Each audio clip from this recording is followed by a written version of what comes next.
Hello guys! Ngayon tuturuan ko kayo kung paano mag-download ng Spotify. Una, pindutin lang ang ating Google Play Store.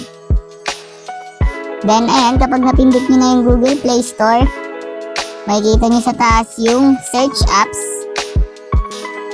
Pindutin lang natin yung Search Apps sa taas. Then kapag napindot nyo na yon, ayan, magsa-search na tayo dito. I-type nyo lang Spotify. Ayan, Spotify. Then kapag na-type nyo na, then search. Ayan, kapag na-type nyo na, then search nyo. Then kapag na-search na natin, ito, lalabas na yung Spotify. So, pindutin natin yung Spotify. Ito siya, pindutin natin yung Spotify.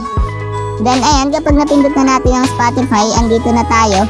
Kung makikita nyo, install yung nakasulat. Pindutin lang natin yung install. Ayan, wait lang natin. Ayan, nagda-download na siya. Wait lang natin hanggang mag 100% to. Then ayan, kapag nga palang download nyo na, diretso installing na rin siya. Ayan, kung mapapansin nyo, hindi na install ang nasulat. Ang nasulat na is open. Ayun, ganun lang kadali mag-download ng Spotify sa Google Play Store.